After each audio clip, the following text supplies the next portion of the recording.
बिस्मिल्लाहिर्रहमानिर्रहीम। Okay students, exercise 1.6 का question number 1 और उसका पार्ट 10 इस वक्त हमारे सामने है। जैसे कि आप देख रहे हैं कि डिफरेंट ब्रैकेट्स भी हैं और बार भी है। तो सबसे पहले हम बार को सॉल्व करेंगे। बाकी सारी टर्म्स को हमने इसी तरह शिफ्ट कर लिया और बार के अंडर हमारे पास है 3 होल नंबर 2/5 जो कि बन जाएगा 5 3 ज़र 15 एंड 2 17/5 और माइनस 5 2 ज़र 10 और 1 11/5। बाकी टर्म्स उसी तरह रहेंगी और नेक्स्ट स्टेप के अंदर हम इनको सब्ट्रैक्ट करेंगे।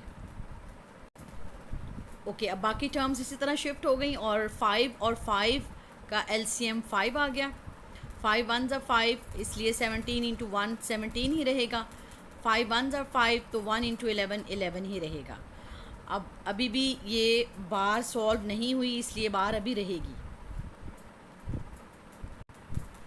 तो अब हम देखेंगे कि 17 माइनस 11 6/5 बन गया और क्योंकि अब हमने इसको सॉल्व कर दिया है तो अब बार रिमूव हो गई। ओके जी, बॉर्डमैस रूल के मुताबिक बार के बाद अब इस राउंड ब्रैकेट की बारी है। तो 3 1 ज़ा 3 प्लस 2 ये 5/3 बन गया और ये 6/5 ऑलरेडी हमारे पास है। अब इनको हम नेक्स्ट टर्म में सॉल्व कर लेंगे। ओके स्टूडेंट्स, ये देखें अब 3 और 5 है यहाँ पर। तो 3 और 5 का एलसीएम आता है 15। 15 divide by 3, the answer is 5। 5 multiply by this 5, the answer is 25। 15 divide by 5, the answer is 3। 3 multiply by 6, answer is 18। Okay, अब 25 प्लस 18 इन दोनों को हमने ऐड किया तो आंसर आ गया 43/15 और क्योंकि ये सॉल्व हो गया इसलिए इसकी ये जो राउंड ब्रैकेट है वो अब रिमूव हो गई, वो अब हम इसको नहीं लिखेंगे।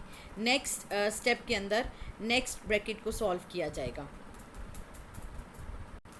तो राउंड ब्रैकेट के बाद अब बारी है करली ब्रैकेट की। तो इसमें 3 1 ज़ा 3 प्लस 1 ये 4/3 टर्म है, ये सबसे पहले यहाँ आ जाएगी। उसके बाद 43/15 ये टर्म ऑलरेडी हमारे पास मौजूद है और बाकी terms as it is shift हो जाएंगी। ओके स्टूडेंट्स, ये अब देखें 15 और 3 का एलसीएम 15 ही होगा और 15 divide by 3, the answer is 5। 5 multiply by 4, the answer is 20। 15 divide by 15, answer is 1। 1 multiply 43, answer is 43। The rest of the terms are shifted.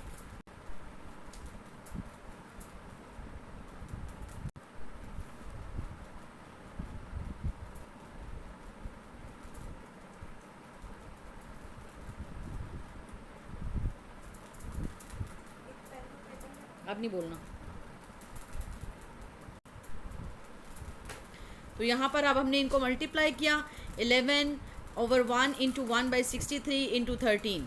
11 और 13 मल्टीप्लाई होकर 143 और नीचे 63 आ गया। इन दोनों को जब हमने डिवाइड किया तो 2 होल नंबर 17/63 ये इसका आंसर है। ओके स्टूडेंट्स, ये नेक्स्ट क्वेश्चन है पार्ट 12 क्वेश्चन नंबर 1 एक्सरसाइज 1.6 का।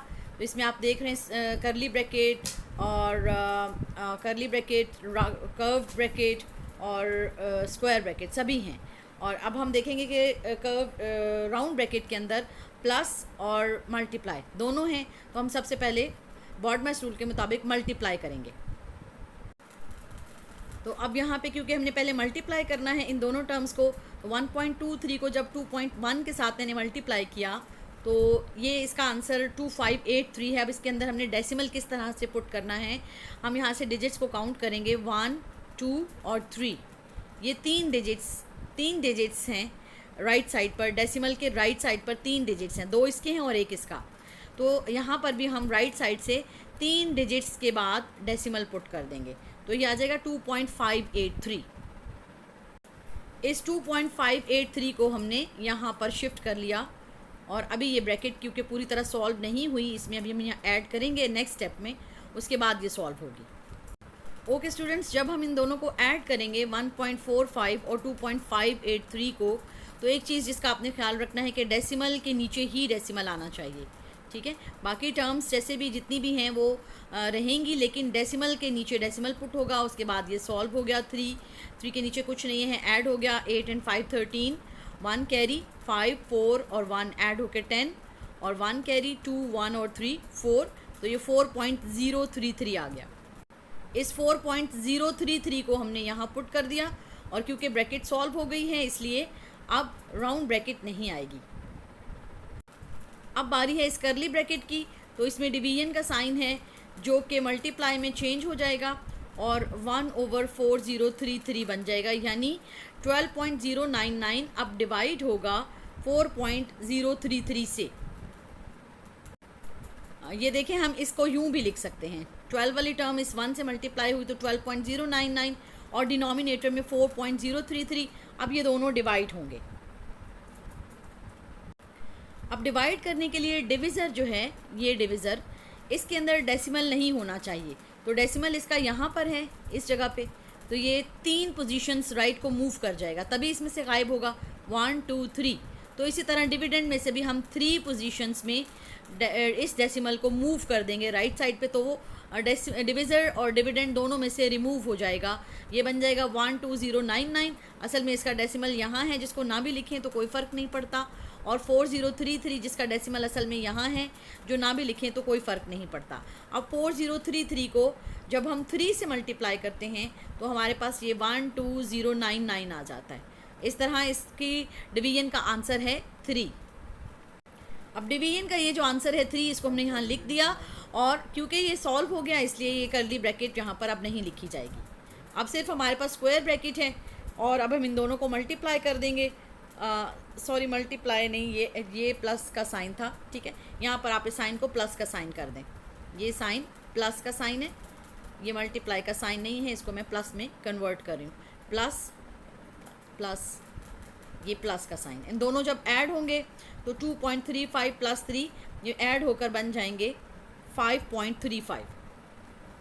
So the answer of this question is 5.35। जब ये सॉल्व हो गया तो अब इसमें ब्रैकेट नहीं रहेगी, इसलिए this is the answer 5.35।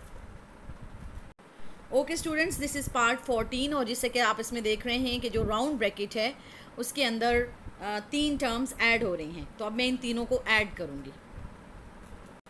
Okay, तो जैसे मैंने आपको पहले भी बताया था कि डेसिमल के नीचे ही आप डेसिमल रखेंगे तो ही इनके सही आंसर्स आएंगे, और अब आपने इस 2 और ये 2 और ये 2 इन सबको ऐड कर दिया तो आपके पास आंसर आया 0.222। उस आंसर 0.222 को मैंने यहाँ लिख दिया, और ब्रैकेट सॉल्व हो गई, इसलिए वो ब्रैकेट अब नहीं लिखी जाएगी। ओके, तो अब इस डिवीजन को हम किस तरह कंप्लीट करेंगे, 0.555 डिवाइडेड बाय 0.222। तो इस डेसिमल को रिमूव होना है, तो ये 1 2 3 डिजिट्स के बाद जब जाएगा तो इसके डिविडेंड का डेसिमल भी 3 डिजिट्स के बाद चला जाएगा। इस तरह ये 222 बन जाएगा, जिसका असल में डेसिमल यहाँ पे है, जिसको ना भी लिखें तो फ़र्क नहीं पड़ता।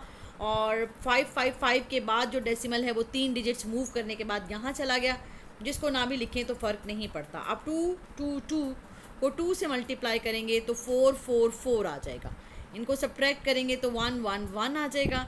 अब ये डिवाइड नहीं हो सकता, यहाँ डेसिमल लगाएंगे और एक ज़ीरो लगा देंगे। अब इसको जब 222 को 5 से मल्टीप्लाई करेंगे तो 1110 भी आ जाएगा।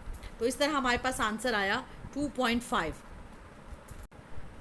तो इस 2.5 को हमने यहाँ शिफ्ट किया और ब्रैकेट ख़त्म हो गई। अब हम स्क्वायर ब्रैकेट को सॉल्व करेंगे। स्क्वायर ब्रैकेट में 4.9 इंटू 2.5 है, इन दोनों को जब हमने मल्टीप्लाई किया तो ये यहाँ पे मल्टीप्लिकेशन का प्रोसेस है। अब यहाँ पे डेसिमल किस तरह पुट होगा, आंसर में 1225 है, तो डेसिमल के राइट साइड पे यहाँ एक डिजिट है और यहाँ भी एक डिजिट है, तो 2 डिजिट्स हो गए। तो यहाँ पर भी हम राइट साइड से 2 डिजिट्स के बाद इस डेसिमल को पुट कर देंगे। इस तरह हमारा आंसर बना 12.25, जो हमने यहाँ शिफ्ट कर दिया। और अब मैं 12.25 को 0.8 से मल्टीप्लाई करूँगी। ओके, यहाँ पर मैंने मल्टीप्लाई किया 12.25 को 0.8 से, और मल्टीप्लाई करने के बाद 09800 आ गया, जिसके अंदर अभी हमने इसके डेसिमल को इंसर्ट करना है। तो 5 और 2 डिजिट्स यहाँ पर हैं और 0.8 एक डिजिट यहाँ पर है, यानी डेसिमल के राइट साइड पर टोटल 3 डिजिट्स हैं। तो यहाँ पर भी 1 2 3 राइट साइड से 3 डिजिट्स छोड़कर हम यहाँ पर डेसिमल पुट कर देंगे। तो इस तरह ये बना 9.8, ये जितने भी ज़ीरोज़ हैं स्टार्ट में या आखिर में, इनकी कोई वैल्यू नहीं है।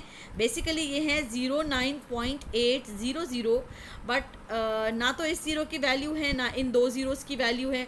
इसको आप सिर्फ 9.8 कंसिडर कर सकते हैं और यही इसका आंसर है।